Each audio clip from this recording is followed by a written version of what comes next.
Queridos, vamos abrir a palavra de Deus na primeira carta de Paulo aos Coríntios, capítulo 9, e nós vamos do verso 1 até o verso 14. Nosso objetivo é cobrir essa porção nessa noite. Vamos ver se conseguiremos. 1 aos Coríntios, capítulo 9, de 1 a 14. Será que eu não sou um homem livre?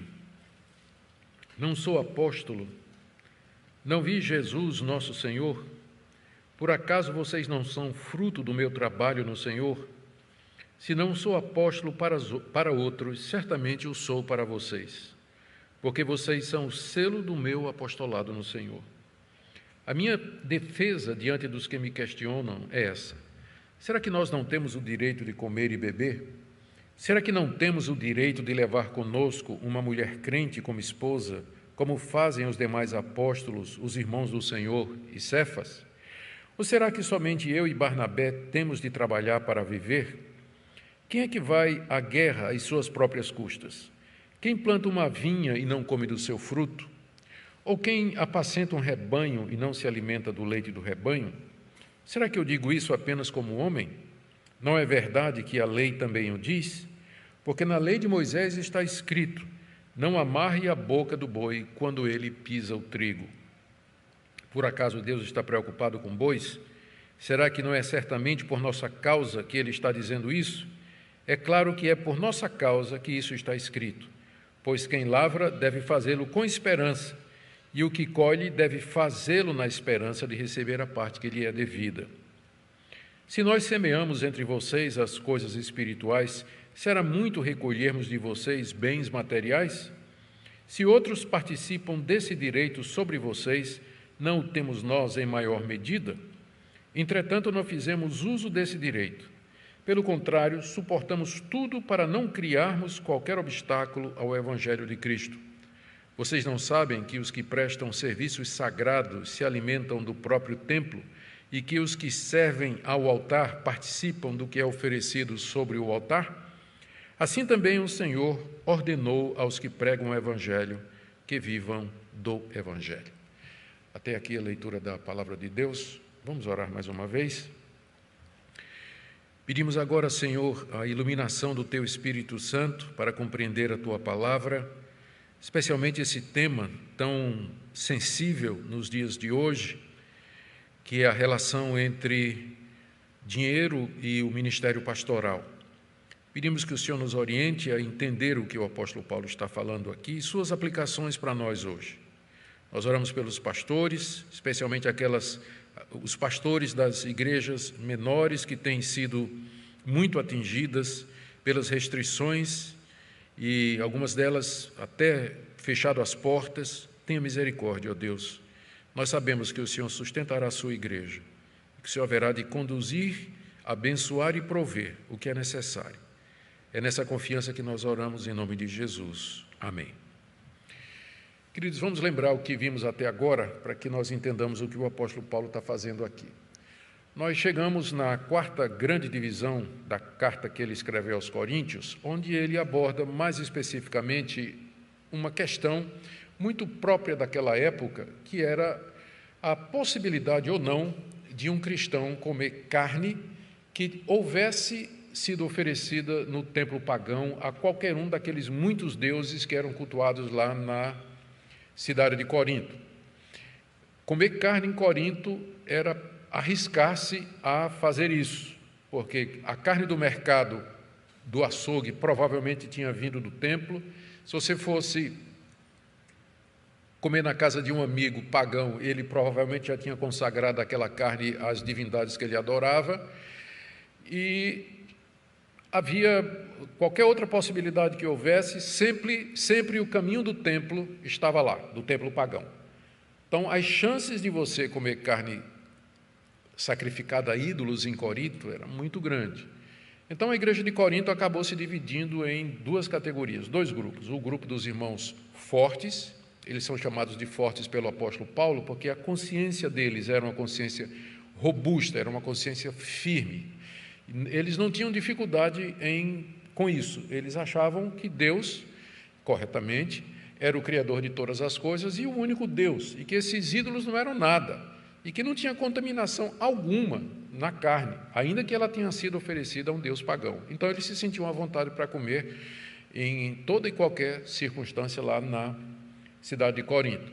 Já os irmãos fracos, que é o outro grupo, Paulo chama de fracos, né, chama de consciência, irmãos que têm a consciência fraca, eles tinham escrúpulos em comer essa carne, porque eles receavam praticar idolatria, muitos deles ainda não tinham abandonado a familiaridade com a vida pregressa, a vida antiga, onde toda a carne que eles comiam era sacrificada a ídolos, e comer carne agora meio que lembrava tudo aquilo, ele se sentia idólatra comendo carne. Eles tinham problemas com relação a isso. A igreja estava dividida e a questão não é que não se podia ter opiniões diferentes sobre isso, uma vez que isso não é uma questão teológica, é uma questão de preferência pessoal, é a questão de liberdade cristã.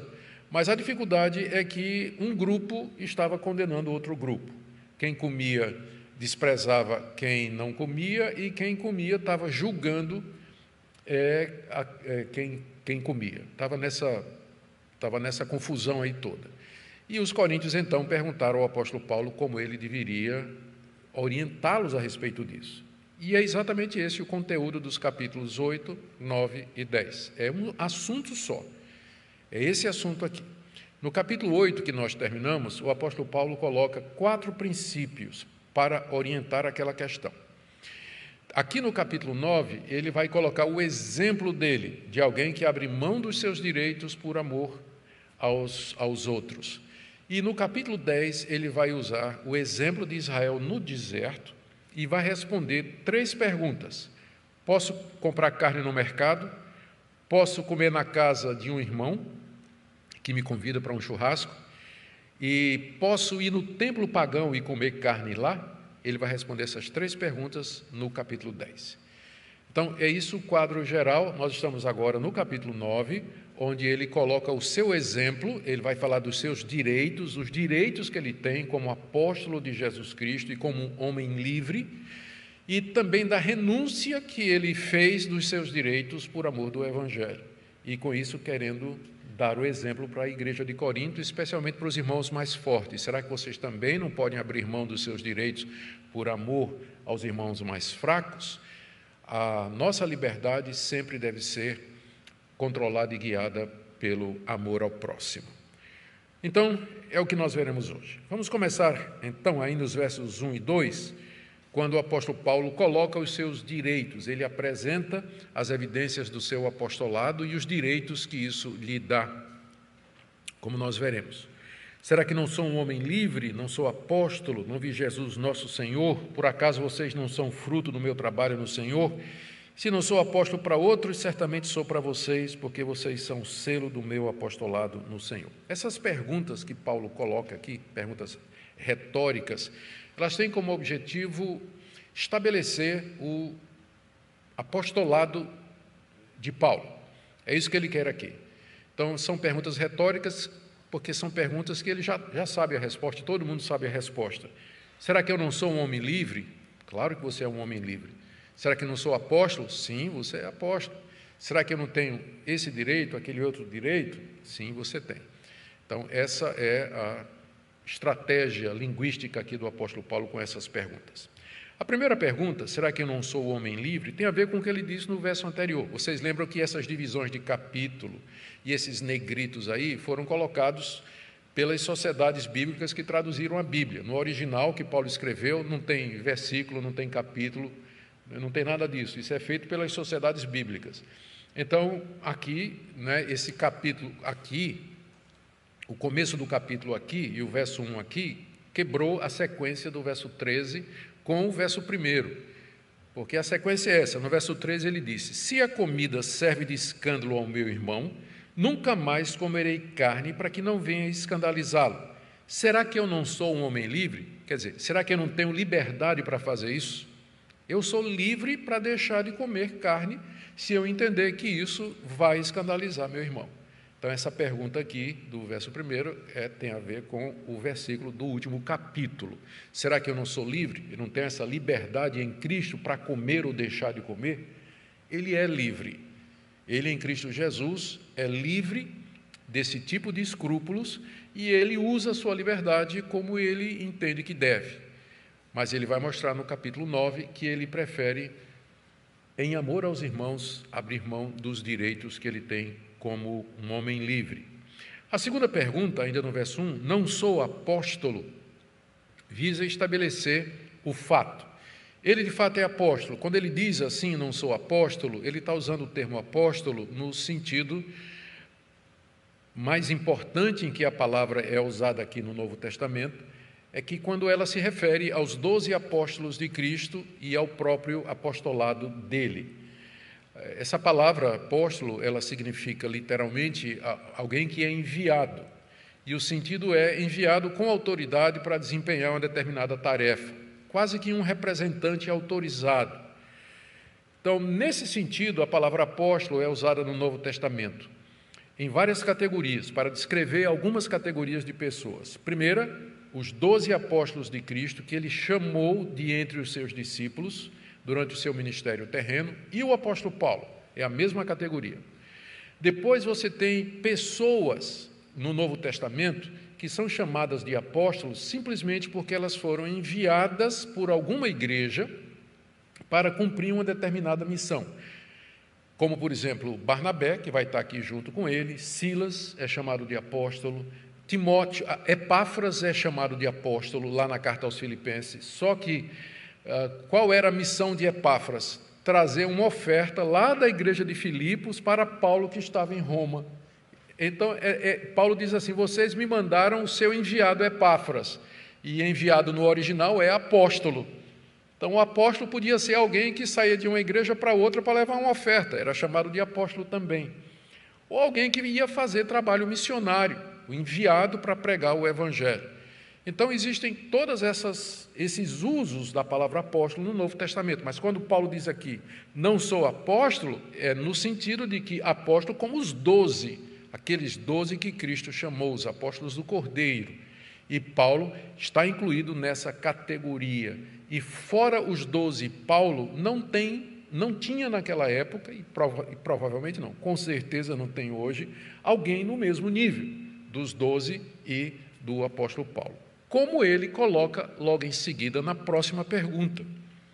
Não vi Jesus, nosso Senhor? Por que ele faz essa pergunta aqui?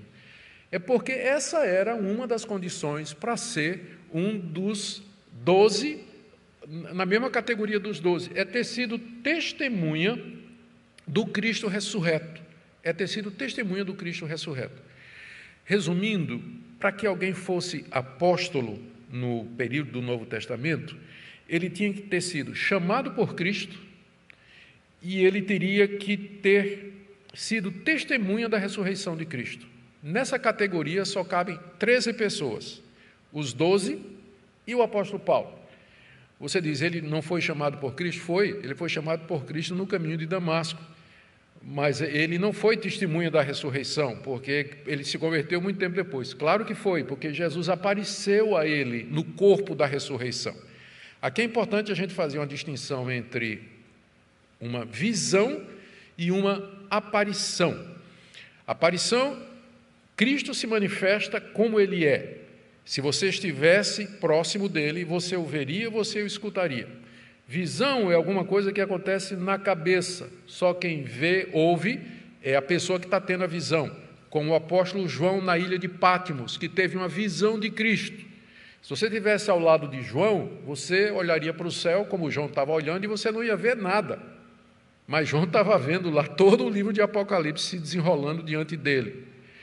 Se você estivesse no caminho de Damasco, quando o Senhor Jesus se manifestou a Paulo, você seria como os guardas que ouviram a voz e viram a luz. Não entenderam nada porque a conversa de Jesus com Paulo, Saulo, na ocasião, se deu em hebraico, que era a língua falada pelos rabinos. O povo falava aramaico. São línguas diferentes. Então, quando Paulo diz aqui, não vi o Senhor Jesus, ele está apresentando uma das evidências principais de alguém que era um verdadeiro apóstolo. Ele era testemunha da ressurreição de Cristo.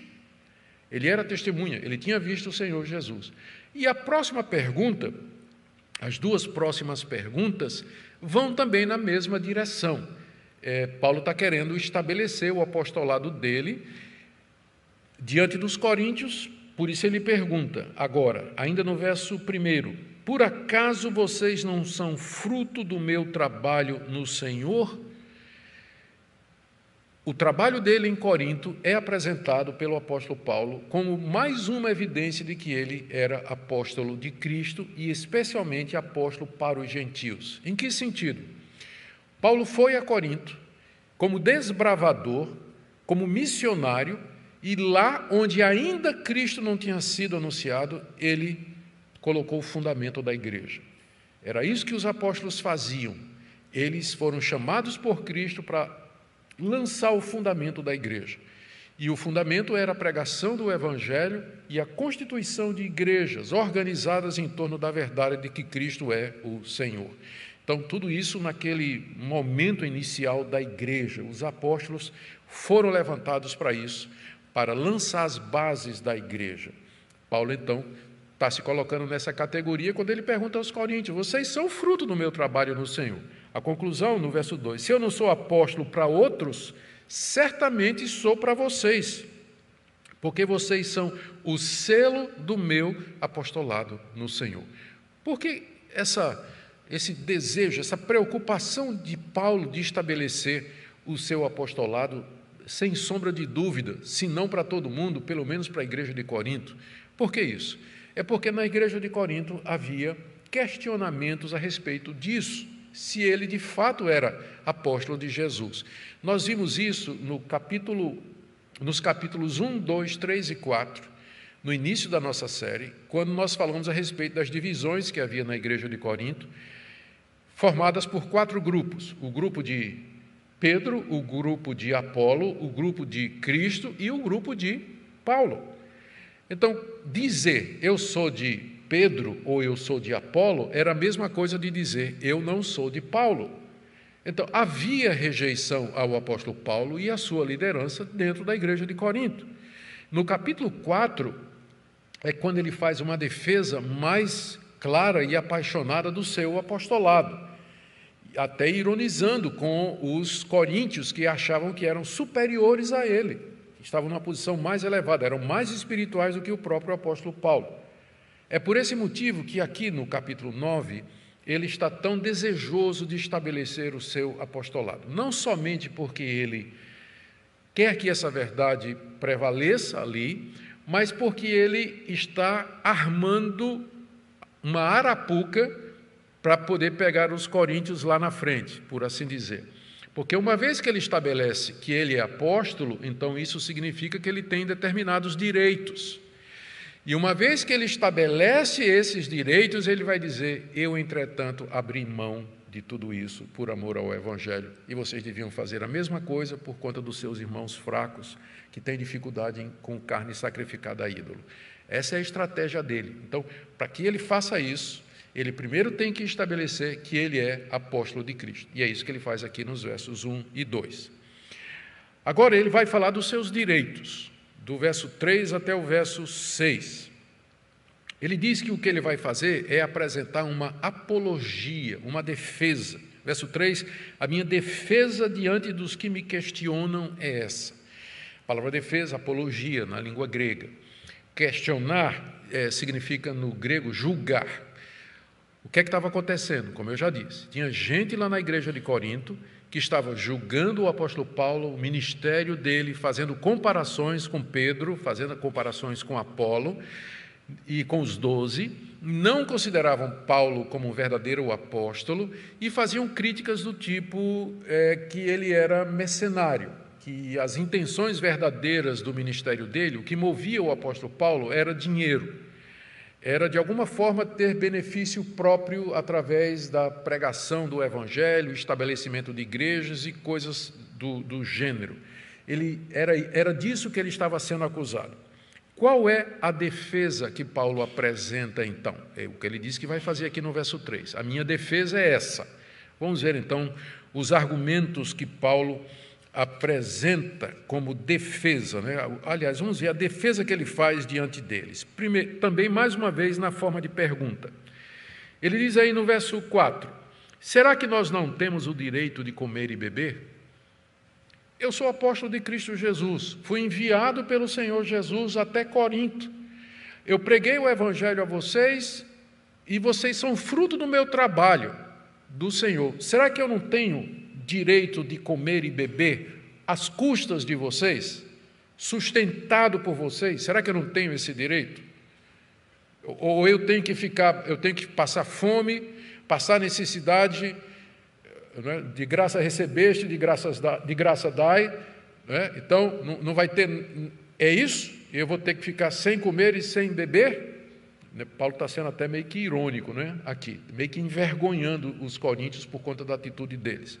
Segunda pergunta, está no verso 5. Será que não temos o direito de levar conosco uma mulher crente como esposa, como fazem os demais apóstolos, os irmãos do Senhor e Cefas? Vários desses obreiros aqui eram casados e eles levavam a esposa. E ninguém estava reclamando. A igreja de Corinto tinha inclusive o grupo de Pedro, né? Lá. O grupo de Cefas, de Pedro, eu sou de Pedro, ninguém estava reclamando porque Pedro era casado, ao contrário do que diz a Igreja Católica, né? Pedro era casado e onde ele ia, ele levava a esposa dele. E então ficava meio que, né, era uma despesa a mais para a igreja que estava recebendo Pedro, porque tinha que pagar a passagem de Pedro e da esposa, e dar comida para Pedro e para a esposa de Pedro. Mas ninguém estava reclamando disso. Só estava reclamando de Paulo. A igreja de Corinto só estava fazendo crítica ao apóstolo Paulo. E não era só Pedro, ele diz, todos os demais apóstolos têm essa prática de se fazer acompanhar pela sua esposa quando vão num trabalho missionário, quando vão pregar o evangelho ou cumprir alguma missão relacionada com o apostolado. Ele menciona aqui os irmãos do Senhor. Os irmãos do Senhor, a gente sabe o nome deles, né? Tiago, Judas, Simão e José. 2 deles fizeram parte do grupo apostólico, que é Tiago, que escreveu a carta de Tiago, e Judas, que escreveu a carta de Judas. E a gente sabe por fontes da patrística que todos eles, Tiago, Judas, Simão e José, eles vieram a crer no Senhor Jesus depois da ressurreição de Cristo, porque antes eles não acreditavam que Jesus era o Messias, não acreditavam, mas depois que Jesus ressuscitou, eles se converteram. Tiago e Judas se tornaram líderes da igreja de Jerusalém e Simão e José se tornaram pregadores da palavra de Deus. Nós temos uma referência aí do século terceiro depois de Cristo, eu me esqueço agora quem é o pai da igreja, que refere aos familiares de Jesus que ainda continuavam a pregar o evangelho com base em Nazaré e uma outra cidade próxima. Eles tinham uma missão de pregação do evangelho ali, provavelmente já, né, terceira, quarta geração da família de Jesus, que eles continuavam a pregar o evangelho. O ponto é que todos os líderes, apóstolos e pessoas associadas aos apóstolos daquela época, eles comiam e bebiam, e com isso a sua família também, a sua esposa, às custas das igrejas que eram beneficiadas pelo seu ministério. Qual era o problema? Será que não valia para Paulo? Será que só eu não tenho o direito de comer? Será que nós não temos o direito de levar conosco a esposa? Aí terceira pergunta no verso 6. Ou será que somente eu e Barnabé temos de trabalhar para viver? Ele agora inclui Barnabé, que tinha um status apostólico. Não é um apóstolo, mas ele tinha um status apostólico, por assim dizer. Ele fazia parte do círculo apostólico. E a pergunta é, será que só nós temos que trabalhar para viver? A pergunta aqui, ele quer dizer o seguinte, será que só nós temos que fazer um tipo de trabalho secular para nos sustentar? No caso de Paulo, era fazer tendas. Então, Paulo tinha uma profissão. Todo judeu aprendia alguma profissão e sabia exercê-la, e com frequência era a mesma profissão do seu pai.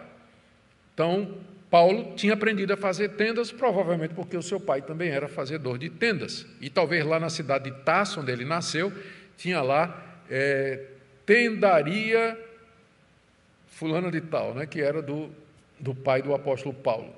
E ele talvez cresceu ali, aprendeu, ele tinha essa profissão.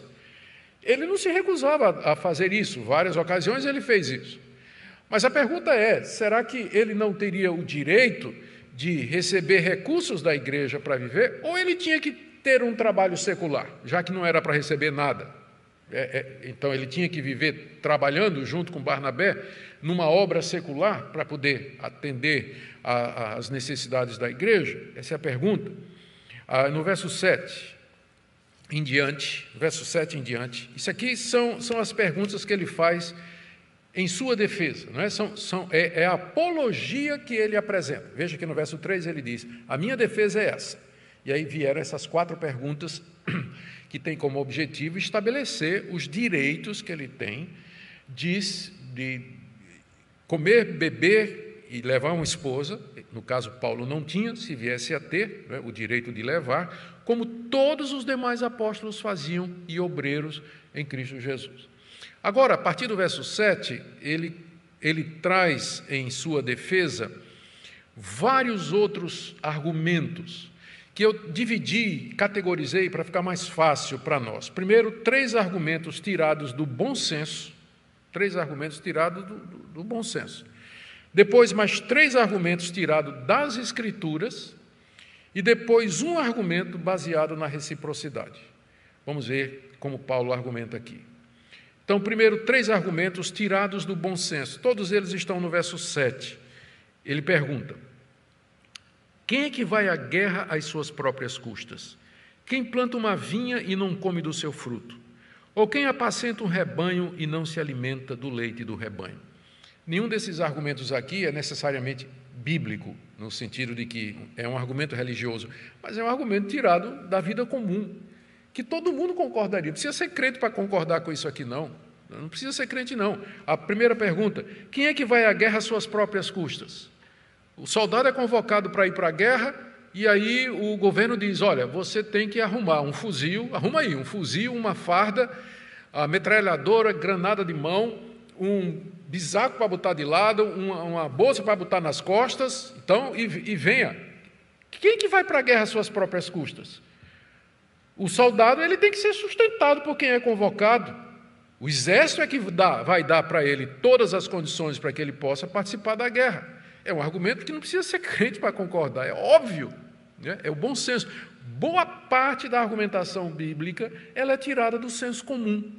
É do bom senso quando a gente chega nessa questão de ética e de moral e dos relacionamentos. É tudo senso comum. Não tudo, né? Mas boa parte é, como nós estamos vendo aqui. Ou o outro exemplo que ele usa aqui. Quem é que planta uma vinha e não come do seu fruto? Você tem uma chácara, você tem uma granja, você tem espaço, você vai lá e planta uma vinha e depois você não vai colher a uva, não vai fazer suco de uva ou prensar para fazer vinho ou qualquer outra coisa? Quem é que faz isso, não é? É óbvio, se você vai fazer, tem uma terra e você planta alguma coisa, você faz na expectativa de que você vai comer o fruto daquilo ali. Então, o sentido é esse. Quem trabalha, quem serve, ele faz isso na expectativa de comer do fruto do seu trabalho, de viver do fruto do seu trabalho. Terceiro argumento, tirado do bom senso, final do verso 7, quem apacenta um rebanho e não se alimenta do leite do rebanho? Vai na mesma linha de argumentação, é senso comum. É senso comum. Os 3 argumentos seguintes, eles são tirados da Escritura. E ele começa aí no verso 8. Vai ter aí do verso 8 até o verso 10, e depois nós vamos pular do verso 13 até o verso 14. Verso 8, será que eu digo isso apenas como homem? Não é verdade que a lei também o diz? Porque na lei de Moisés está escrito, não amarre a boca do boi quando ele pisa o trigo. Por acaso Deus está preocupado com bois? Será que não é certamente por nossa causa que ele está dizendo isso? É claro que é por nossa causa que isso está escrito, pois quem lavra deve fazê-lo com esperança, e o que colhe deve fazê-lo na esperança de receber a parte que lhe é devida. Quando ele diz aqui no verso 8, será que eu digo isso apenas como homem? não é verdade que a lei também o diz? É como se ele dissesse assim, isso que eu estou dizendo não é somente um argumento como homem do senso comum, né, que ele acabou de fazer, os 3 argumentos. Será que eu estou falando só como homem? Né? Paulo, você só argumenta com base no senso comum, no bom senso, são argumentos humanos. Só isso não basta. Paulo diz, então eu vou trazer argumento da Bíblia. Se vocês querem isso, então vamos para as Escrituras, vamos deixar Deus falar então. Então vou parar de falar como homem e vamos ouvir o que é que Deus diz. O que é que Deus revelou no Antigo Testamento? E aí ele vai pegar uma passagem aqui de Deuteronômio, capítulo 25, verso 4, onde a lei de Moisés dizia, não amordace o boi enquanto ele trilha ou pisa o grão. A lei que proibia colocar mordaça no boi, que estava girando o amó. Era assim que se fazia naquele tempo. Era uma pedra de moinho, redonda, fixa, furada ao meio com um pau, né, e outra pedra que se colocava por cima dela, com um orifício, né, para ficar encaixada uma na outra, e entre as 2 pedras havia um espaço. E ali era jogado o grão de trigo, e um boi era amarrado na pedra de cima, que era móvel. E o boi ficava andando e girando a pedra superior. E à medida que ia fazendo isso, ia trilhando o trigo, separando a casca do conteúdo, da semente. E aí já tinha um lugar próprio para onde ele escorria, e de lá era utilizado. O que acontecia? O judeu muquirana, nem todo judeu é, claro, né? Mas o dono do boi, ele não queria nem perder aqueles grãos de trigo que, por acaso, caíam fora do canalzinho que levava lá para o lugar onde o trigo era armazenado, né? Aí o que acontecia? O boi que estava ali, trilhando, caiu o trigo, o que o boi fazia? Comia, né? Aí vinha lá o mão de vaca, né, como a gente chama, ele botava uma mordaça no boi, para o tadinho do boi não comer nem os grãozinhos que caíam lá da mó. Então, a lei de Moisés proibia que se fizesse isso. Pode parecer um detalhe assim, mas rapaz, Deus entrou em detalhe mesmo. Aí Paulo pergunta, vocês acham que essa lei aqui é porque Deus se preocupa só com os bois? Não, isso aqui tem um significado. Quer dizer simplesmente que o trabalhador é digno do seu trabalho e que você não deve impedir que aquela pessoa que está trabalhando, ela receba o que ela tem direito, o que ela merece. E isso é ilustrado, por exemplo, nesse caso do boi aqui. Então, a lei da mordaça era uma lei que ilustrava esse princípio que o apóstolo Paulo vem trazendo até agora, que quem trabalha tem o direito de comer do trabalho que ele presta. Verso 10, será que não é certamente por nossa causa que a lei de Moisés está dizendo isso? É claro que é por nossa causa. E aí ele conclui, quem lavra deve fazer com esperança. Quem vai lavrar o chão, quem vai preparar o terreno para lançar semente, aguar e depois ver o fruto crescer, ele faz isso na esperança de que um dia ele vai comer daquela plantação, daquela lavoura que ele está fazendo. Quem lavra deve fazê-lo com esperança. Quem colhe, já é mais uma etapa na frente, quem vai passar depois e colher aqueles frutos e todo o resultado da plantação, ele deve fazer também na esperança de receber a parte que lhe é devida. O mundo daquela época era um mundo que era baseado, a economia era baseada na lavoura e na criação. E então todo mundo ou trabalhava como lavrador ou na colheita. Sempre havia trabalho em todas as épocas do ano. E tanto um como o outro, tanto aquele que vai lavrar como o que vai colher, Paulo diz, ele tem direito a receber a sua parte. Então, ele pegou, o primeiro argumento bíblico do apóstolo Paulo é a interpretação que ele faz de Deuteronômio 25:4, a lei da mordaça no boi. E agora, do verso 13 até o verso 14, mais um argumento tirado das Escrituras. Vocês não sabem que os que prestam serviços sagrados se alimentam do próprio templo e que os que servem ao altar participam do que é oferecido sobre o altar? Aqui ele agora está citando Deuteronômio 18, verso 1, e toda a legislação do Antigo Testamento que regulamentava o trabalho dos sacerdotes. Os sacerdotes, eles eram tirados da tribo de Levi, era uma tribo dedicada exclusivamente para o serviço de Deus. Os levitas não faziam outro trabalho a não ser o trabalho do templo, e, portanto, Deus designou que os dízimos das 11 tribos eram para ser dirigidas para a tribo de Levi, para os sacerdotes. Os sacerdotes recebiam os dízimos das 11 tribos restantes, e, além disso, eles tinham direito de ficar com uma parte daqueles animais que eram sacrificados no altar e com as ofertas que eram levadas, oferta de trigo, de azeite, de vinho, ou outra bebida que era oferecida de acordo com a lei. Isso tudo ficava com o sacerdote. E por que isso? Porque eles ministravam as coisas de Deus no templo, eles ofereciam os sacrifícios, eles seguiam todos aqueles rituais, eles interpretavam a lei para o povo, então eles tinham direito de comer do trabalho que eles faziam. Paulo cita então a legislação levítica do Antigo Testamento como argumento para o que ele está dizendo, para a prova do que ele está dizendo, que tinha direito de receber sustento também. O terceiro argumento tirado da Escritura está no verso 14. Assim também o Senhor ordenou aos que pregam o Evangelho que vivam do Evangelho. Só que a Escritura aqui não é do Antigo Testamento. O apóstolo Paulo está citando uma passagem dos Evangelhos, que a essa altura já circulavam ou em forma oral ou já em forma escrita, provavelmente o Evangelho de Marcos, que é o mais recente. Embora essa citação esteja em Mateus, capítulo 10, verso 10, e Lucas, capítulo 10, verso 7. Foi quando Jesus mandou os 12 discípulos em missão para pregar o Evangelho, e ele disse: digno é o obreiro do seu sustento. E ele ordenou que os seus discípulos, em missão, eles comessem e bebessem daquilo que era oferecido a eles nas casas onde eles ficassem. Jesus proibiu que eles impusessem uma condição financeira para pregar o Evangelho. De graça recebestes, de graça dai. Vocês não vão cobrar para pregar o Evangelho.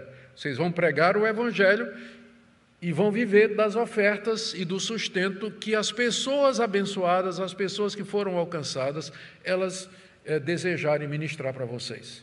Então existe uma diferença. Uma coisa é você dizer assim: eu prego o Evangelho, mas, portanto, mesma coisa se aqui na entrada da igreja tivesse os diáconos cobrando ingresso, né? Para entrar vocês têm que pagar para poder ouvir a palavra de Deus lá dentro. Então, de graça recebestes, de graça dai. Mas isso não quer dizer que não se deva remunerar, abençoar e ajudar aqueles que estão envolvidos na pregação do Evangelho. Esse é todo o argumento do apóstolo Paulo aqui, corroborado inclusive por uma citação do próprio Jesus, como Paulo diz assim: o Senhor ordenou aos que pregam o Evangelho que vivam do Evangelho.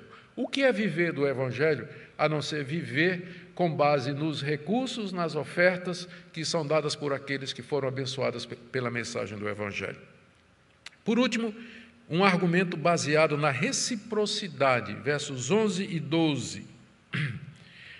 Se nós semeamos entre vocês as coisas espirituais, será muito recolhermos de vocês bens materiais? Se outros participam desse direito sobre vocês, não temos nós em maior medida? Então, essa é a lei da reciprocidade. Nós semeamos entre vocês bênçãos espirituais, a pregação do Evangelho, a verdade do Evangelho. Então, será muito vocês, por sua vez, que nós recolhamos de vocês bens materiais? Há uma reciprocidade. E também no verso 12. Só que esse argumento, o verso 12, ele é um pouco diferente, mas está dentro da mesma categoria. Se outros participam desse direito, quem são os outros? Pedro, os demais apóstolos, os irmãos, todo mundo recebia sustento da igreja de Corinto, só quem não estava recebendo era Paulo. Se outros participam desse direito sobre vocês, não temos nós em maior medida do que eles, porque nós somos os fundadores da igreja. Eu sou o fundador da igreja. Eu fui aquele que pregou o evangelho a vocês. Aqui o último argumento do apóstolo Paulo. No total foram 7 argumentos que ele usou em sua defesa, para poder defender o seu direito como apóstolo de receber sustento das igrejas onde ele prega o evangelho. Então, primeiro, ele estabeleceu que ele é apóstolo de Cristo, e em seguida ele estabeleceu que, como apóstolo de Cristo, ele tem direito a receber sustento. Aí ele diz, no final do verso 12, ele antecipa o que vai dizer em seguida. Final do verso 12. Entretanto, não fizemos uso desse direito. Pelo contrário, suportamos tudo para não criarmos qualquer obstáculo ao evangelho de Cristo. Aqui ele está antecipando a argumentação que ele vai trazer em seguida e que nós vamos ver na próxima segunda-feira, mas já está antecipado aqui. Ele disse tudo isso para quê? Simplesmente para dizer isso aqui. Entretanto, não fizemos uso desse direito. Eu sou apóstolo e eu tenho o direito de receber sustento de vocês. Entretanto, quando eu estive aí, eu não fiz uso desse direito. Eu não fiz uso desse direito. Por que ele está fazendo isso? Porque ele estava sendo acusado de que era mercenário, e ele lembra, vocês lembram quando eu estive aí? Eu não usei do meu direito de receber sustento de vocês. E também porque ele quer preparar o caminho para trazer o assunto da comida sacrificada a ídolo de volta ao cenário. E o ponto vai ser esse. Se ele renunciou ao direito dele de receber sustento em Corinto, para não colocar tropeço ao evangelho de Cristo, porque ele sabia que tinha gente que ia acusá-lo de ser mercenário, por que vocês em Corinto não abrem mão do direito de comer carne que vocês têm por conta da consciência dos irmãos fracos? Que argumento, né? O exemplo dele, na verdade, o exemplo de Paulo é muito mais forte, porque no caso era só deixar de comer carne na frente dos outros. No caso de Paulo, ele abriu mão do sustento dele. Então, é um exemplo poderoso e que traz um argumento forte com ele. Não fizemos uso desse direito. Pelo contrário, suportamos tudo. O tudo aqui que ele suportou foi fazer tendas, trabalhar lá com as suas mãos para se sustentar, para não ter que receber dinheiro da igreja, para evitar, como ele diz aqui, criar qualquer obstáculo ao evangelho de Cristo. No caso, esse obstáculo seria a confirmação ou dar motivo para aquelas pessoas que diziam: Paulo é um mercenário, ele está fazendo essas coisas porque ele está atrás de dinheiro, ele não tem intenções legítimas e verdadeiras. Paulo diz: mas vocês lembram quando eu estive aí? Eu não recebi um tostão de vocês. Eu tinha direito de receber. Se eu recebesse, não estava fazendo nada errado. Era o certo, era o correto. Mas tem circunstâncias em que a gente tem que abrir mão do nosso direito, porque Paulo amava mais a glória de Cristo, o bem da igreja, do que o salário que ele recebia. A ponto de ele estar disposto a procurar soluções alternativas para o seu sustento, para não correr o risco do evangelho de Cristo ser vilipendiado. Gente, o que é que nós podemos aprender aqui? Eu quero destacar 3 lições que essa passagem nos ensina. A primeira delas, quais são as marcas de um verdadeiro apóstolo?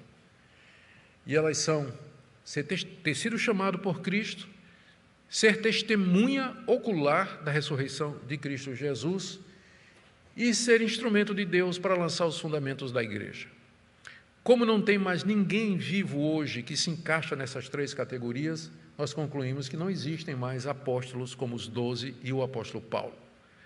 Nós podemos chamar missionários de apóstolos, como, por exemplo, o nosso irmão, o conhecido e abençoado missionário, reverendo Ronaldo Lidório, que foi plantar uma igreja lá na tribo dos Concombas, lá em Gana, na África. Começou do zero. Então, estaria correto dizer que ele é o apóstolo dos Concombas. Não estaria errado, está dentro do uso bíblico. Só que é um uso que não se perpetuou através da história da igreja. No início da Idade Média ainda se chamava alguns irmãos desbravadores assim, mas depois não mais, exatamente por conta da confusão, porque o bispo de Roma, ele, ao assumir o papado, ele se considerou como o único legítimo representante dos apóstolos. E aí o termo, né, deixou de ser empregado. Hoje, nós não temos mais ninguém nessas condições. Nem o Papa pode ser considerado como representante dos apóstolos ou continuador dos apóstolos, não é coisa nenhuma. E nem esses apóstolos neopentecostais que tem por aí, também não são. Também não são. Se eles usassem o termo no sentido de missionário, eu não teria problema. Mas quando eles se chamam de apóstolo, eles estão se colocando na mesma categoria dos 12 e do apóstolo Paulo. E, obviamente, isso aí não é verdadeiro. Segunda lição que esse texto nos dá é o direito que os obreiros têm de receber sustento das igrejas. Eu sei que tem muita crítica a respeito disso, eu sei que tem obreiros que usam dinheiro errado, eu sei que tem pastores que fazem do arrecadar recursos o alvo do seu ministério, eu sei que tem a famigerada teologia da prosperidade e as igrejas que adotam e os pastores que adotam só fazem arrecadar dinheiro, fazer campanha, arrancam o último centavo dos fiéis. Eu sei de tudo isso. Mas o fato de que esse princípio é usado errado não quer dizer que o princípio em si seja errado. Ele está correto. Os obreiros que servem a Deus nas suas igrejas, com fidelidade, no campo missionário ou qualquer outra área de atuação, eles têm o direito de ser sustentados por aqueles que são abençoados, que foram beneficiados espiritualmente através do seu ministério. Argumento é o que não falta aqui, não é? Argumento é o que não falta, tanto do senso comum, quanto das escrituras e da reciprocidade. Os argumentos estão todos aqui. Então, gente, mesmo que haja abusos, é correto que você abençoe, que você invista, que você ajude aqueles que pregam o evangelho para você, que ajudam você espiritualmente, os ministérios que são usados por Deus para abençoar a sua vida. Então, é justo que você retribua com bens materiais, como o apóstolo Paulo diz aqui. E a terceira lição, e essa aqui é para todos nós, a disposição que nós temos de ter de abrir mão dos nossos direitos por amor ao Evangelho. Existem muitas situações em que isso pode acontecer. Você é livre, como Paulo, você é livre, o Evangelho nos libertou para nós fazermos muitas coisas e experimentarmos muitas coisas que não são proibidas na palavra de Deus. Eu sou livre para comer carne, eu sou livre para comer qualquer tipo de alimento, mas eu tenho que estar disposto a abrir mão desse meu direito num ambiente onde usar a minha liberdade vai acabar causando tropeço, vai acabar trazendo dificuldade. Eu sei que tem muitas aplicações disso, né? Eu sei que vai ter perguntas sobre tatuagem, perguntas sobre brinco, perguntas sobre aquelas argolas aqui, né, no nariz. Não vou me manifestar sobre isso. Mas tem tanta música, balinha de Cosme e Damião. São tantas situações hoje e os crentes brigam. Eles brigam muito em torno dessas coisas, né? E passa batido em questões doutrinárias, é interessante isso. Mas usos e costumes dá briga feia. Mas o princípio que está colocado pelo apóstolo Paulo é esse aqui. A disposição de abrir mão da sua liberdade, dos seus direitos, em situações em que usá-los poderia levar o irmão a tropeçar ou poderia trazer algum questionamento ou abrir porta para os inimigos do Evangelho nos atacarem e condenarem. Nós temos que aprender aqui com o apóstolo Paulo. São 3 lições. E agora 3 aplicações. Primeira, aos que criticam os pastores por receberem sustento das igrejas. Espero que, a partir de hoje, você pare de fazer isso, né? Eu sei que tem gente que tem, inclusive, denominações que os pastores não recebem nada, né? Mas é exatamente isso. O pastor não recebe nada, ele vai ter que trabalhar para se sustentar. Então, ele vai ter um trabalho regular. E nesse trabalho regular, ele vai trabalhar de manhã e de tarde, de manhã e de tarde, de manhã e de tarde. Ele tem família, de noite chega cansado, né? O 8 pregado já. Quando é que ele vai preparar sermão? Quando é que ele vai estudar a Bíblia? E aí no domingo vem aquela coisinha rala, aquela coisinha aguada, sem substância, sem profundidade nenhuma. Quem é que perde no final? Não era melhor sustentar o pastor ou dar a ele condição para que ele, durante a semana, ele estudasse a palavra, comprasse uma boa biblioteca, fizesse cursos, investisse em aprendizado, em teologia? Quem vai ganhar é a igreja. Quem vai ganhar é a igreja. Claro, se tudo isso for acompanhado de piedade, de oração, de uma vida consagrada a Deus, senão não vale nada, vai criar só um intelectual. Mas se isso for acompanhado de piedade, de uma vida de oração, é um benefício para a igreja. É um benefício para a igreja. Uma palavra também para você que não contribui.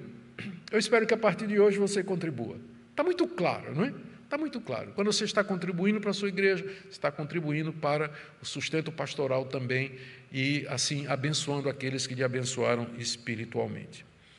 E aqui uma palavra final aos pastores e obreiros. Queridos, especialmente para você que recebe sustento da sua igreja, recebe ajuda da sua igreja, é o dinheiro da viúva pobre.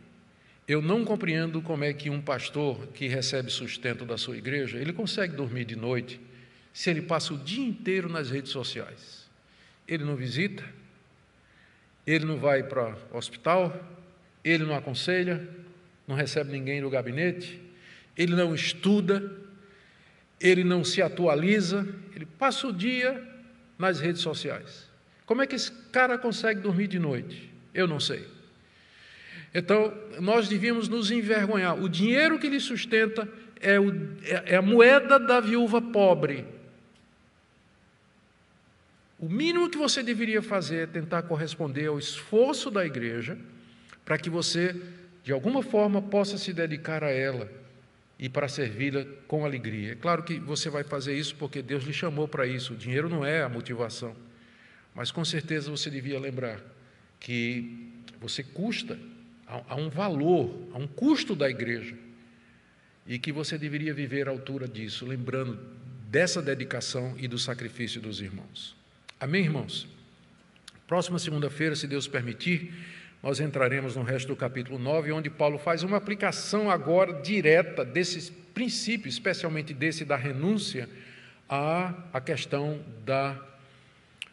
da comida sacrificada ao ídolo. Com relação ao horário da próxima segunda-feira, os irmãos fiquem atentos, porque nós iremos avisar, vai depender do que vai acontecer essa semana, né? Nós adoramos viver perigosamente, né? A gente não tem ideia, nada. O ministro diz uma coisa, o outro diz e tal, fica isso aí, a gente só aqui, né? Assistindo, né? Ver o que é que vai acontecer. Deus no comando, Deus está no controle de todas as coisas, a igreja dele sempre vai existir e vai servir de todo o coração.